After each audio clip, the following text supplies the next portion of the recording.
Hi again, everybody. This is a short, ish, about 12 minutes, um, film, factual, about the real Oliver Twists and Artful Dodgers in London's Victorian London. You know, the way they were treated, the way they were mistreated. Very interesting if you can listen to the end. And it's via Fact Feast, who I suggest that you go over and subscribe to. Let's start this. Disease, destitution, and death were ever present in the Victorian era, and the impact of all weighed most heavily on the poor, working classes, especially children. Life was hard enough when an adult lost a job or their health, and a child was likely to go without adequate food and clothing. But in a world of short, brutal lives, it wasn't uncommon for a boy or girl to be left without any parent at all. Actual And what then? pictures. Orphans were forced into the workhouse or onto the streets, as were runaways from broken homes or abuse of parents. The streets were seen as preferable to the workhouse, for it offered freedom and companionship, despite its dangers. However they found their way onto the streets, they had to work, beg or steal, and learn to survive in a mean and dangerous world. Today, you will hear a contemporary account of Orphans and Runaways by Henry Mayhew, a Victorian journalist who concerned himself with the lives of London's poor. Very You will like learn Charles in much Dickens. detail about the hard He lives was. of some of the children he met and interviewed in the 1840s, and discover how they struggled to find work, to feed themselves, and stay out of the hands of criminals and a life of crime. Before we move on, please consider clicking the subscribe button for more content like this. If you find this video interesting, I would really appreciate it if you could give it a thumbs up and share it widely with friends and family. Yeah. Please check out the description to see how you can support the channel and the content we make. Absolutely. From one of the class of orphans, I had the following account. It may be observed that the lad's statement contains little of incident or of novelty, but this is characteristic of many of his class. With many of them, it may indeed be said, one day certifieth another. It is often the same tale of labour and of poverty, day after day, so that the mere uniformity makes a youth half oblivious of the past. Poor The children. months, or perhaps years, seem all alike. This boy seemed healthy, wore his suit of corduroy, evidently not made for him, and but little patched. Although old, he was in good spirits. I don't know, I believe I'm between 15 and 16, he said. And mother died more than 2 years ago, nearer 3 perhaps. Father had gone dead a long time afore. I don't remember him. I'm inclined to think that this story of the death of the father is often told by the mother of an illegitimate child to her offspring, through a natural repugnance to reveal her shame to her child. I do not know, however, that it was the case in this instance. I don't remember about Mother's funeral, for I was ill myself at the time. She worked with her needle, sometimes for a dressmaker, on skirts, and sometimes for a tailor, on flannels. She sometimes worked all night, but we was very badly off. We was so. She had only me. When Mother died, there was nothing left for me, but there was a good woman. She was a laundress and kept a mangle, and she said, well, here's an old basket and a few odd things. Give the kid the basket and turn the bits of old traps into money, and let him start on muffins, and then he must shift for himself. So she took me to a shop, and I was started in the muffin line. I didn't do so bad, but it's only a winter trade, isn't muffins. I sold creases next. No, not creases. Cherries, yes. It was creases, and then cherries, for I remembers as how Hungerford was the first market I ever was at. It was so. Since then I've sold apples and oranges and nuts and chestnuts, but they was dear the last time as I had 'em, and spring garters, a penny a pair, and glass pens, yes, and other things. I goes to market, mostly to Common Garden, and there's a man goes there what buys bushels and bushels, and he'll let me have any little lot reasonable, he will so. There's another will, but he ain't so good to a poor kid. Well, I doesn't know as how one's trade better nor another. I think I've done as much in one as in another, but I've done better lately. I've sold more oranges and had a few sticks of rhubarb. I think times is mending, but others say that's only me luck. I sleeps with a boy as is younger nor am I, and pays 9 pence a week. Tom's father and mother. He's a coal heaver, but he's sometimes out of work. Sleeps in the same room, but we has a good bed to ourselves. Tom's father knew my mother. There's only 4 of us. Tom's father said sometimes if his rheumatics continues, he and all of them must go into the house. Most likely I should then go to a lodging house. I don't know that some of them's bad places. I've heard they was jolly. I has no amusements. Last year I helped a man one day, and he did so well on fruit, for he got such an early start, and so cheap, that he gave me 3 pence extra to go to the play with. I didn't go. I'd rather go to bed at 7 every night than anywhere else. I'm fond of sleep. I never wakes at night. I dreams now and then, but I never remembers a dream. I can't read or write. I wish I could, if it would help me on. But I'm making 3 shillings 6pence a week now, I think. Some weeks in winter, I didn't make 2 shillings. This boy, although an orphan at a tender age, was yet assisted to the commencement of a business by a friend. I met with another lad who was left under somewhat similar circumstances. The persons in the house where his mother had died were about to take him to the parish officers, and there seemed to be no other course to be pursued to save their child, then nearly 12, from starvation.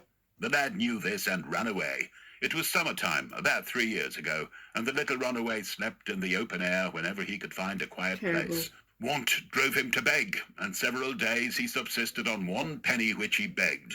One day he did not find anyone to give him even half a penny, and towards the evening of the second he became bold, or even desperate, from hunger.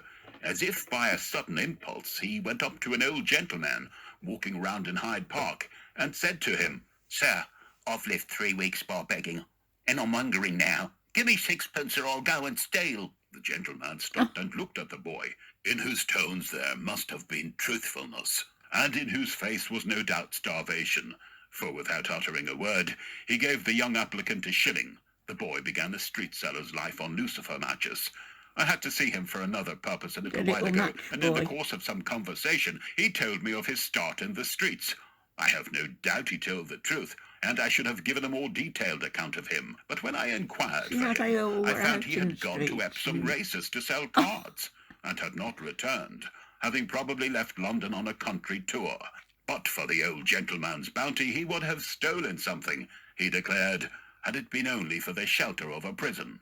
Of an orphan girl, I heard the following account. "Father was a whitesmith, a metal worker," she said, "and mother used to go out washing and cleaning, and me and my sister, but she is dead now, did nothing. We was sent to a day school, both of us. We lived very comfortable. We had 2 rooms and our own furniture. We didn't want for nothing when father was alive. He was very fond on us both, and was a kind man to everybody. He was took bad first when I was very young. It was consumption he had, and he was ill many years, about 5 years. Consumption, I think it was, before he died. When he was gone, mother kept us both. She had plenty of work. She couldn't bear the thought of our going into the streets for a living, and we was both too young to get a place anywhere. So we stayed at home and went to school just as when father was alive. My sister died about 2 years and a half ago. She had the scarlet fever dreadful. She lay ill 7 weeks. We was both very fond of her, me and mother. I often wish she had been spared. I should not be alone in the world as I am now. We might have gone on together, but it is dreadful to be quite alone, and I often now think how well we could have done if she was alive. Mother's been dead just a year this month. She took cold at the washing, and it went to her chest. She was only bad a fortnight. She suffered a great pain, and, poor thing, she used to fret dreadful as she lay ill about me, for she knew she was going to leave me. She used to plan how I was to do when she was gone. From she made me promise to try to get a place and keep from the streets if I could, for she seemed to dread them so much. When she was gone, I was left in the world without a friend. I am quite alone. I have no relation at all, not a soul belonging to me. For 3 months I went about looking for a place, as long as my money lasted, for mother told me to sell our furniture to keep me and get me clothes. I could have got a place, but nobody would have me without a character, and I knew nobody to give me one. I tried very hard to get one. Indeed I did, for I thought of all mother had said to me about going into the streets. At last, when my money was gone, I met a young woman in the street, and I asked her to tell me where I could get a lodging. She told me to come with her, as she would show me a respectable lodging house for women and girls. I went, and I've been there ever since. The women in the house advised me to take to flower selling, as I could get nothing else to do. One of the young women took me to the market with her and showed me how to bargain with the salesman for my flowers. At first, when I went out to sell, I felt so ashamed I could not ask anybody to buy of me, and many times went back at night with all my stock without selling one bunch. The woman at the lodging house is very good to me, and when I have a bad day she will let my lodging go until I can pay her. She always gives me my dinner, and a good dinner it is, of a Sunday, and she will often give me a breakfast when she knows I have no money to buy any. She is very kind. Indeed, for she knows I am alone. I feel very thankful to her, I am sure, for all her goodness to me. During the summer months, I take 1 shilling 6 pence per day, which is 6 pence profit, but I can only sell my flowers 5 days in the week. Mondays there is no flowers in the market, and of the 6 pence a day I pay 3 pence for lodging. I get a halfpenny worth of tea, a halfpenny worth of sugar, 1 pound of bread, 1.5 pence, butter, a halfpence. I never tastes meat on Sunday. And what shall I do in the winter? I don't know. In the cold weather last year, when I could get no flowers, I was forced to live on my clothes. I have none left now, but what I have on. What I shall do, I don't know. I can't bear to think of it. The number of lads of a well-educated class who support themselves by street selling is not large. I speak of those whom I have classed as children under 15 years of age. If a boy run away, scared and terrified by the violence of a parent, or maddened by continuous and sometimes excessive severity, the parent often feels compunction, and I heard of persons being sent to every lodging house in London and told to search every dry arch to bring back a runaway. On these occasions, the street sellers willingly give their aid. I have even heard of women whose degradation was of the lowest, exerting themselves in the recovery of a runaway child, and that often unsolicited, and as often unrecompensed. The children who are truants through their own vicious or reckless propensities, or through the inducements of their seniors, become far more frequently thieves or lurkers, rather than street sellers. As to runaway girls of a well-educated class, and under 15, I heard of none who were street sellers. I now give instances of 2 runaway lads who have been dishonest and honest. The one, when he told me his story, was a slim and rather tall young man of 23 or 24, with a look, speech, and air anything but vulgar. He was the son of a wealthy jeweller in a town in the west of England, and ran away from home with an adult member of his father's establishment, who first suggested such a course, taking with the money and valuables. They came to London, and the elder thief, retaining all the stolen property, at once abandoned the child, then only 10, and little and young-looking for his age. He fell into the hands of some members of the swell mob, and became extremely serviceable to them. He was dressed like a gentleman's son, and was innocent-looking and handsome. His appearance, when I saw him, showed that this must have been the case as regards his looks. He lived with some of the swell mob's men, then a more prosperous people than they are now, in a good house in Southwark Bridge Road. The women who resided with the mob's men were especially kind to him. He was well fed, well lodged, well clad, and petted in everything. He was called the Kid, a common slang term for a child, but he was the Kid. He went to work in Regent Street, or wherever there were most ladies, and his appearance disarmed suspicion. He was, moreover, highly successful in church and chapel practice. At length he became spotted. The police got to know him, and he was apprehended, tried, and convicted. He was, however, he believed, through the interest of his friends, of whose inquiries concerning him he had heard, but of that I know nothing, sent to the philanthropic asylum, then in St. George's Road. Here he remained the usual time, then left the place well clothed, and with a sum of money, and endeavoured to obtain some permanent employment. In this endeavour he failed. Whether he exerted himself strenuously or not, I cannot say, but he told me that the very circumstance of his having been in the philanthropic was fatal to his success. His character and recommendations necessarily showed where he had come from, and the young man, as he then was, became a beggar. His chief practice was in screeving or writing on the pavement. Perhaps some of you may remember having noticed a wretched-looking youth who hung over the words, "I am starving," Like chalked how on they the put footway on the Surrey common side of the Waterloo Bridge. He lay nowadays huddled in a heap, and begging appeared half in dead with context cold with and the want, olden days. his It's still shirtless going neck on. and shoulders being visible through the rents in his thin jean jacket. Shoe or stocking he did not wear. This was the rich jeweller's son. Until he himself told me of it, and he seemed to do so with some sense of shame, I could not have believed that the well-spoken and well-looking youth before me was the piteous object I had observed by the bridge. What he is doing now, I am unable to state.